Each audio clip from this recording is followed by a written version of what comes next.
예, 지금 채팅창에는 정프로님의 수화 실력이 엄청 대단하다고. 아, 소리가 안 들리는데 뭐 어떤 광고인지 너무나 정확히 알겠답니다. 그렇습니다. 네, 요즘 또 수어라고 많이 하는데요. 수어, 예. 네. 자, 하여튼 여러분이 보시기 가장 편하게, 가장 알아듣기 편하게 제가 해보겠습니다. 예. 방금 건 K뱅크였고요. 네. 그럼 이제 저희에게 알아듣기 편하게 또 설명 잘해주시는 박병창 이사님 모시겠습니다. 어서 오십시오. 안녕하십니까. 안녕하세요. 네, 반갑습니다. 자, 나스닥 조금 오른 거 말고 나머지는 빠졌죠, 미국이? 예, 뭐 혼조 상태였는데요. 네. 어제 우리 시장이 겁을 잔뜩 먹었었죠. 엔비디아 때문에. 예. 중국의 수출 제한 얘기 나오면서 나스닥 선물이 하락을 했고요. 빅테크들이 시간에서 다 하락을 했습니다. 네. 예. 그래서 우리 시장이 이제 반영을 어떻게 하면서 움직이는 그런 모습까지 나왔는데요. 그래서 미국 시장은 소폭 하락 출발했어요. 그러나 장중에 프로스까지 반등을 하더라고요. 그렇죠. 그래서 장중에 왔다 갔다 했어요. 그래서 결국은 이제 혼조 마감했는데 상당히 견조하다라고 얘기할 수밖에 없을 것 같아요. 뭐 이따가 또 시황에도 말씀을 드리겠지만 악재가 훨씬 많습니다. 악재가 시장에, 악재 시장에 많죠. 나오는 악재가 훨씬 많아요. 근데 시장은 좀처럼 그렇게 안 빠지네요. 뭐 빠지는 그런 모습이 나타나고 있지는 않습니다. 다우가 0.2% 하락했고요. 나스닥은 0.27% 상승, S&P 500은 마이너스 0.04 보합 수준에서 마감을 했습니다. 특이한 점은 유가가 떨어져서 반등을 하지 못하고 있는 점, 경기를 반영하고 있는 그런 상황인 거고요. 그리고 위안화가 7.24위안까지 올라왔습니다. 오. 이것은 이제 중국이 경기 지표가 안 좋죠. 예. 경기가 안 좋은 상황에서 그러면 경기 부양 정책에 금융 완화 정책을 해야 되지 않겠냐. LPR 금리 인하하고 뭐 이런 얘기가 나오니까 상대적으로 위안화가 약세가 되고 있는 그런 상황입니다. 이거 달러 대비 7위안을 넘어서면 위험하다 이런 얘기를 막 했었거든요. 7.24위안이에요 지금. 그러니까 중국이 얼마나 안 좋은 상황인지를 좀 볼 수 있는 부분이고요. 네. 네, 이런 부분들이 지금 중국의 상황이다라고 보시면 될 것 같고요. 우리나라는 여기 환율에서 1,300원 아래 떨어졌다가 다시 1,309원까지 좀 올라왔고요. 국채 수익률은 그냥 그만하게 계속 있습니다. 그러니까 피번 얘기는 이제 물 건너 간 것처럼 이제 여기서 지금 보여주고 있는 상황인 거고요. 그랬다가 좀 매파적 발언 나오면 좀 올랐다가 조금 더 내려왔다가 그냥 그만하게 좀 있는 상황입니다. 파월 의장이 22 포럼 연설에서 더 강한 매파적 발언이라고 제가 표현을 했는데 예. 2회 연속 금리 인상도 가능하다 이렇게까지 얘기를 좀 했습니다. 이것도 굉장히 강한 악재거든요. 그런데 시장이 크게 영향을 좀 받지는 않았습니다. 그리고 엔비디아 때문에 걱정을 많이 했는데 물론 엔비디아가 1.8% 하락을 했습니다. 그러나 애플이 강보합이었고요. 테슬라가 2.4% 올랐고요. 그리고 넷플릭스가 3% 오르면서 나스닥을 끌어올리는 그런 모습을 나타냈습니다. 와, 넷플릭스가 저 빅테크 쪽에서는 약간 좀 소외가 됐었는데 소외됐었죠. 요즘에 잘 나가네요. 순환하고 있는 것 같아요. 보면은 한동안 엔비디아 맨 처음에 올랐고 애플 올랐고 그다음에 마소 오르고 그다음에 테슬라 오르고 막 이랬잖아요. 네. 그러다가 지금 넷플릭스가 요즘에 오르는데 그 전에는 메타가 올랐었어요. 아, 그렇죠. 메타가 올랐었는데 그 흐름을 가만히 생각해 보면은 이런 얘기들을 합니다. 먼저 많이 오른 종목에 대해서는 이거 뭐 너무 뭐 오버슈팅했다. 뭐 이런 얘기들이 막 나오면서 메타는 상대적으로 저평가다. 또는 뭐 바이백을 뭐 많이 할 거다. 뭐 이런 식으로 얘기가 나와요. 그러면서 그 다음 오르고 그러거든요. 넷플릭스도 요즘에 오르는 거는 뭐 이유들은 되죠. 그 계정 공유 못하게 하는 거, 뭐 이것으로 인해서 신규 가입자가 늘었다 이런 얘기들 하면서 넷플릭스가 오르는 그런 특징을 좀 보이고 있습니다. 그러면서 전반적으로 시장을 자꾸 떠받치고 있는 그런 모습을 나타내고 있고요. 마이크론 테크놀로지가 우리 시장에서는 가장 관심이죠. 그렇죠.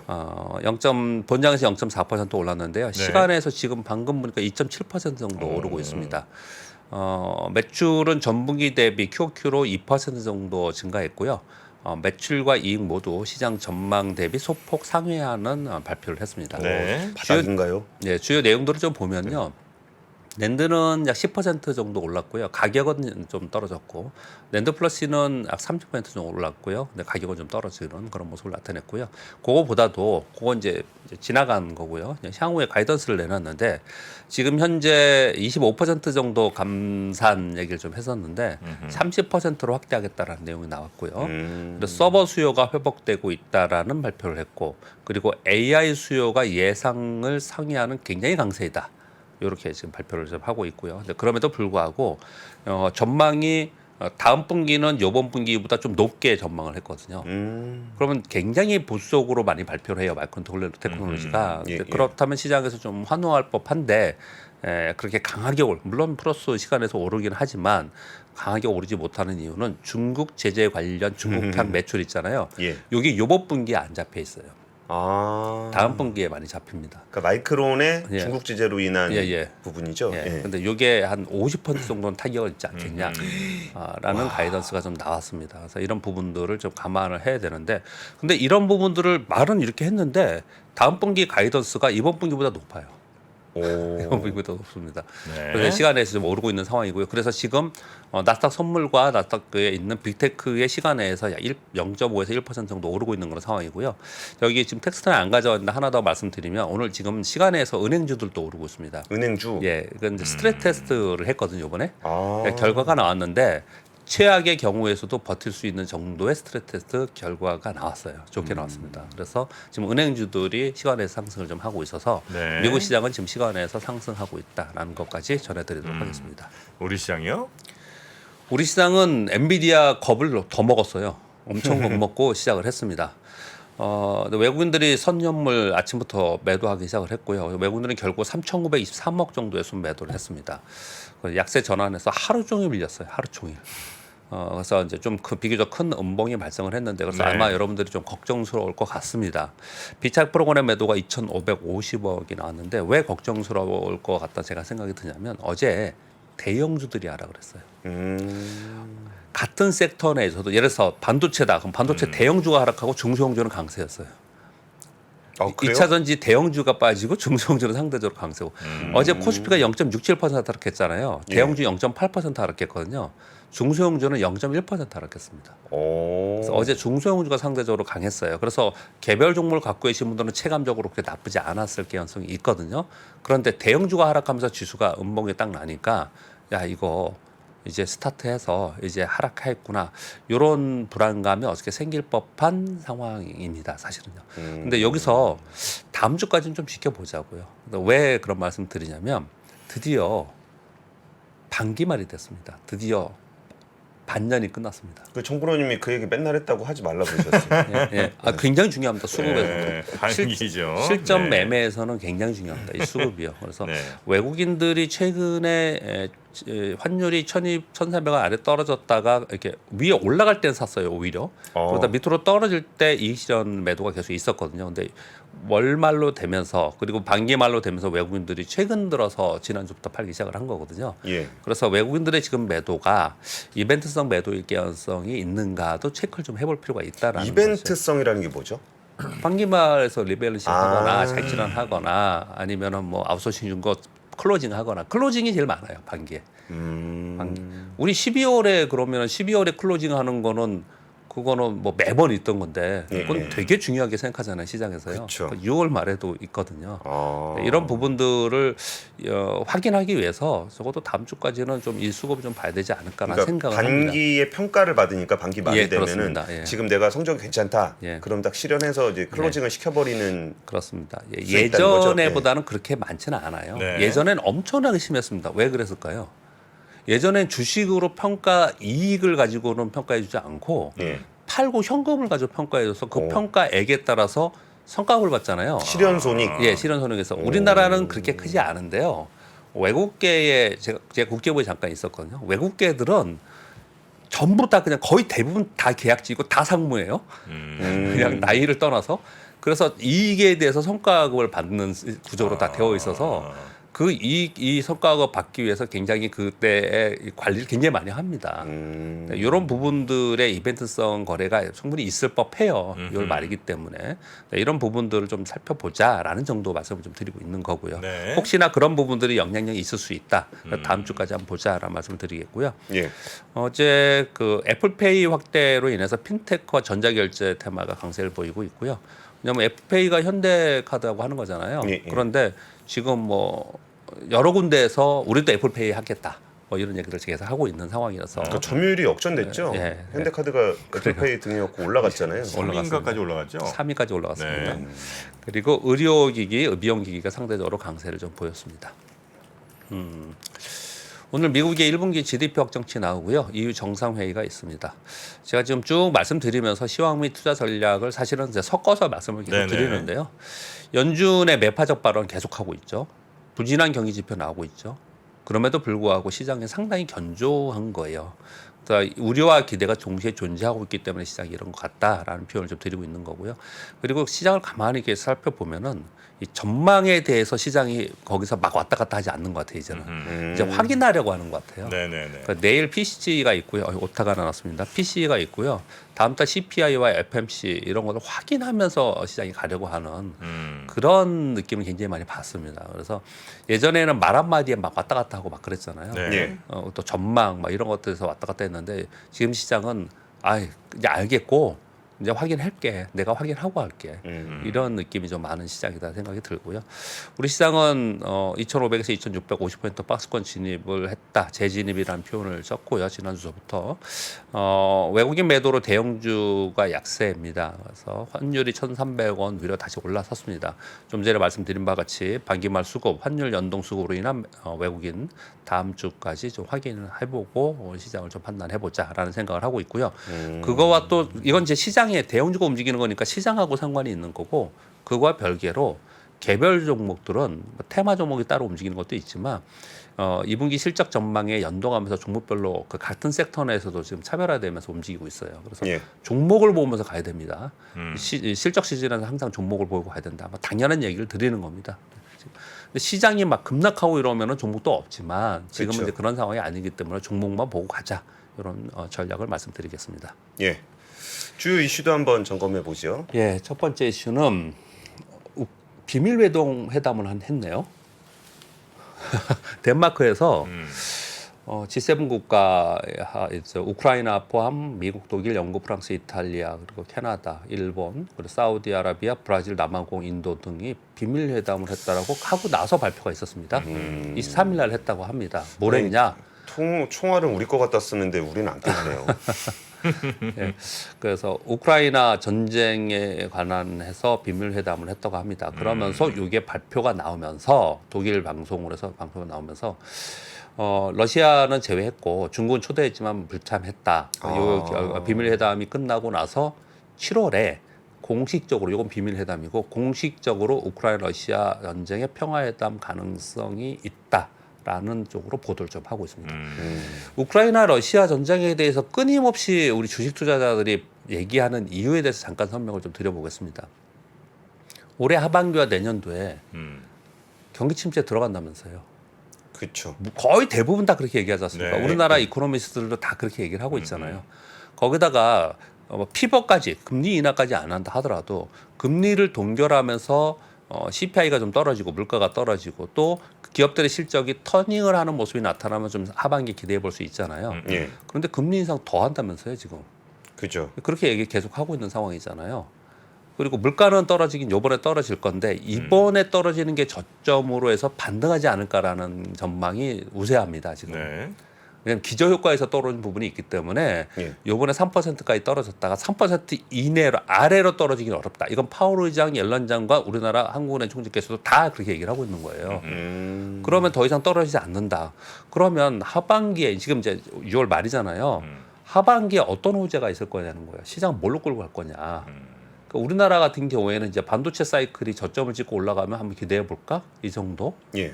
또는 지금 미국에서 할 얘기가 없으니까 계속 얘기하는 게 중국이 좋아질 거다. 중국이 좋아지면서 보탬이 될 거다. 계속 그렇게 분석을 좀 하고 있잖아요. 예. 예. 근데 뭐 중국 역시도 아직까지 뭐 미적미적 하고 있는 거란 상황인 거고요. 사실 호재가 그렇게 많지 않아요. 그렇게 많지 않습니다. 그렇죠.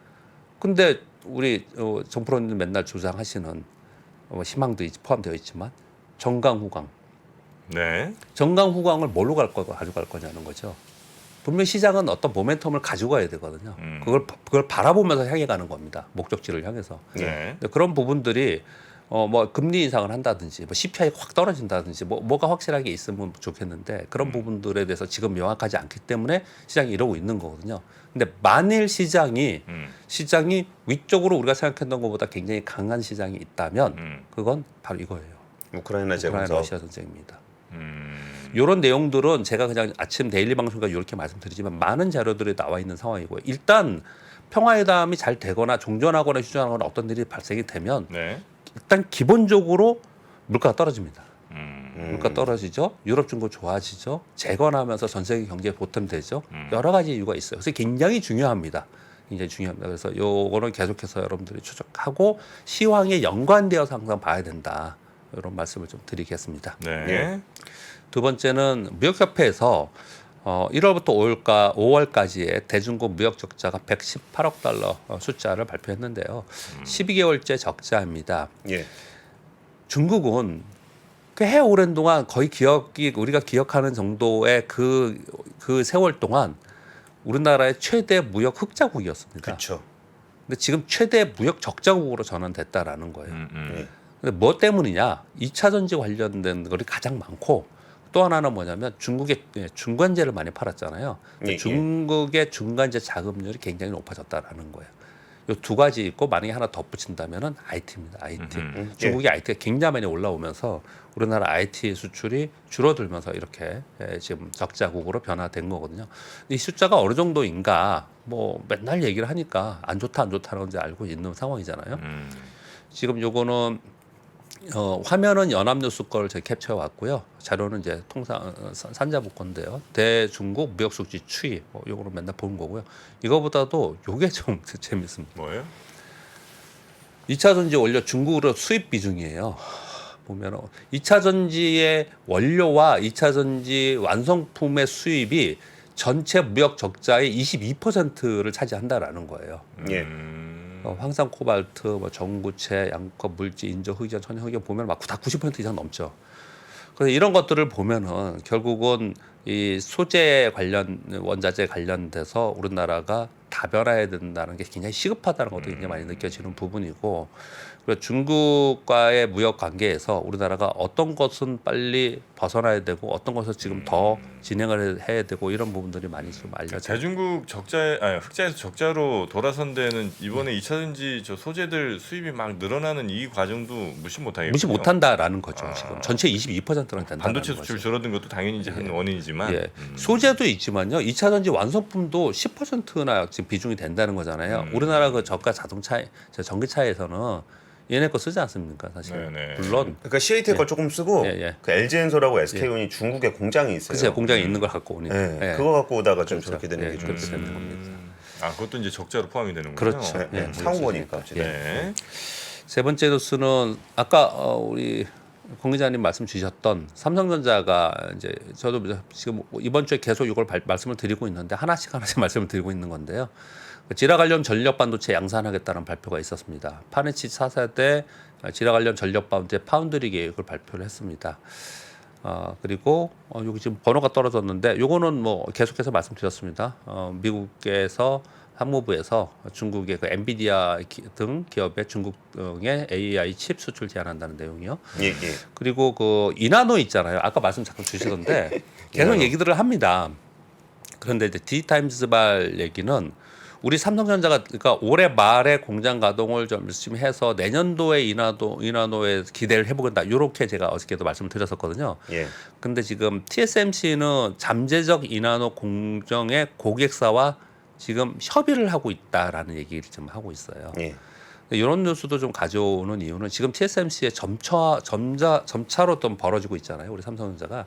그래서 삼성전자 진짜 빨리 해야 됩니다. 진짜 아까 우리 김프로님도 삼성전자가 지금 좀 이렇게 계속 뒤따라가는 느낌이라는 예, 예. 표현을 주셨는데 뭐가 우리가 먼저 치고 나가서 우리가 이거 최고야. 우리 뭐 이런 얘기는 요즘 별로 없어요. 그래서 이런 부분들도 영향을 좀 받고 있지 않나라는 생각을 하고 있고요. 그리고 아이폰 15가 올 가을에 나오잖아요. 이제 얼마 안 남았습니다. 지금 이제 6월이니까요. 근데 패널 주문량이 전작 14의 2배 수준이라고 하네요. 그렇게 많아요. 예, 15에 대한 기대감이 굉장히 많다. 이런 내용들이 좀 나와 있습니다. 이런 뉴스 가끔 드리는 이유는요. 우리나라 기업이 여기에 관련된 점이 굉장히 많아요. 많죠. 굉장히 많아요. 지금 예. 이 3번, 4번, 5번 뉴스에 굉장히 많아서 관련된 걸 말씀드렸습니다. 그러니까 거기에 뭐 소재 회사라든지 부품 넣는 회사들이 저기 예. 딸려 있는 게 굉장히 많잖아요. 자, 6번, 7번 뉴스는 간단히 말씀 좀 드리겠습니다. 여러분 보셨는지 모르겠지만 리포트 비공개하겠다. 증권사들이 지금 얘기를 하고 있습니다. 뭐 그들의 얘기들의 일리도 있긴 있습니다. 왜냐면은 보고서가 유통되면서 오남용이 많이 되고 있다라는 거고요. 그리고 보고서에 가치 보호를 하겠다. 이 얘기는 사실 오래 전부터 얘기 나온 겁니다. 그렇죠. 저는 개인적으로 저의 증권사 직원이고 아니고를 떠나서요. 옹호하는 건 아니고 뭐 제가 증권사에서 그만두고 나간다 하더라도 저 대 나이로 봐서 나올 때 됐습니다. 그러니까 제가 자꾸 증권사 직원 옹호한다 이렇게 하지 마시고요. 이거 외국처럼 유료해야 돼요. 너무 가치가 없어. 그냥 별로 신경 안 써요. 네네네. 그 이제 조금 더 세련되고 가치 있는 유료화할 만한 가치 있는 보고서들이 많이 나와야 된다 이런 생각을 좀 하고 있고요. 근데 뭐 그건 개인적인 생각이고 아무튼 그런 얘기들은 뭐 10여 년 전부터 있었던 얘기입니다. 근데 이제 지금 완전히 다 유료화하고 이렇게 하는지 못하고 있는 그런 상황이고요. 예. 어떻게 하는 거냐면은 유약본만 제공을 하고 전문을 보려면은 뭐 특별하게 뭘 해야 된다. 뭐 거기 고객이 돼야 되는지 뭐 이런 걸 해야 된다. 얘기를 하고 있는 겁니다. 네. 저 얘기는 나중에 박 기자님 뭐 저랑 악권에서든 예. 한번 좀 이 리포트 그러니까 예. 그러니까 주식 정보 서비스 그러니까 금융 정보 서비스를 어떻게 구성을 해야 되는가에 대한 이야기를 한번 나중에 한번 같이 나눠보셔도 좋을 것 같아요. 예. 그러니까 시청자분들도 이게 내가 어떻게 좀 그래도 퀄리티 있는 정보를 내가 취득할 수 있을까? 뭐 네네. 정말 나쁜 정보하고 좋은 정보를 어떻게 구분해야 될까? 뭐 이런 그렇죠. 것들의 그렇죠. 관점이 다 들어가 있는 얘기들이거든요. 맞습니다. 그래서 나중에 박 기자님 모시고 워낙 오랫동안 경험을 예. 해보셨으니까 이 얘기도 한번 따로 다뤄봐도 좋을 것 같아요. 그래서 사실 보면은 이제 요약본만 제공한다 그러고 앞으로 이게 점차로 더 확산될 것 같거든요. 그러면 정말로 보고서를 읽어내는 능력이 굉장히 중요해지는 게 돼요. 이제는. 그렇죠. 이제 지금처럼 막 이게 돌아다니는 게 아니니까. 물론 지금은 뭐 정보의 홍수라서 거기서 내가 골라내야 되는 게 중요하다고 했지만 지금은 웬만한 거는 우리나라 정말 좋은 나라라고 제가 항상 얘기 드리는 게 네. 그냥 포털이나 어디에나 내가 궁금하고 누르면 다 있어요. 다 있는데 사실 그래서 우리가 그 중요성을 이렇게 못 느끼고 있는 부분도 상당히 있거든요. 풍요롭게 있었는데 이런 경향이 지금 나타나고 있으니 우리들에게는 오히려 조금 투자 저도 퇴자자 입장에서 좀 좋지 않은 뉴스이긴 합니다. 네네네. 그래서 앞으로 보고서를 보는 데는 좀 주의를 필요하다 이런 표현 좀 드리고 있는 거고요. 그리고 7번째 뉴스도 뭐랄까 시장의 저 변화인데요. 감독원에서 테마주 있잖아요. 예. 허위 신사업 방지를 위해서 허위로 막 한다는 데들 있잖아요. 예. 그래서 기업이 정관을 변경해서 신사업을 추진할 경우에 사업의 세부 추진 상황과 향후 계획 등을 의무적으로 공시할 게 28일 날 됐어요. 그래서 30일부터 시행합니다. 바로 이거. 보통 뭐 이렇게 사업 목적 추가 뭐 이러면서 이제 예. 하나 뭐 2차전지 뭐 이렇게 예. 넣었는데 예. 그래서 빵빵 주가 터지던 시절이 예. 있었는데 그거 진짜로 하는지 세부적으로 잘 공시해라. 예, 공시를 해야 된다는 거예요. 예. 이제 하는지 안 하는지를요. 네네. 근데 되게 웃긴 게 당연히 저는 해야 될 그래서 것 같은데. 6월 30일부터 지금부터라고 생각해서 이렇게 자세히 읽어봤더니 최근 3년간 정관의 사업 목적 추가한 기업부터 적용을 한다고 합니다. 소급 적용하는 거네. 예. 그래서 신사업 한다라고 한 데들 향후에 이제 거기에 대해서 추가적으로 아마도 의무적으로 공시를 해야 되는 부분에서 우리들에게 좀 좋은 뉴스가 아닌가 그렇게 생각을 좀 하고 있습니다. 네. 근데 저거는 정말 조금 신경 쓰긴 써야 될 것 같아요. 근데 저 얘기 네. 나왔을 때 저거 어떻게 규제하지라는 생각이 들었었는데 네. 뭐 일 잘하고 있는지라도 좀 공시를 해라. 이것만으로도 꽤 압박이 될 것 같네요. 그렇죠. 네. 자, 오늘 우리 박병창 이사님과는 요 정도까지 네. 하고요. 내일 아침 다시 모시도록 하겠습니다. 고맙습니다. 감사합니다. 감사합니다. 시간이 흘러도 변하지 않는 여러 가지 원칙과 사고 체계는 존재하거든요. 대가들의 사고 체계, 투자 기법이 아니라 생각의 방법. 그런 거를 분해를 해서 재구성을 해서 하나의 어떤 틀로 조합을 하는 과정이 필요한 것 같다. 라쿤 자산운용 홍진채 대표의 거인의 어깨에 19년간 초과 수익을 달성한 그가 어떻게 주식 대가들의 투자법을 활용했는지 이 책에서 최초로 공개합니다. 대가들의 검증된 투자법을 여러분의 눈으로 직접 확인하시죠.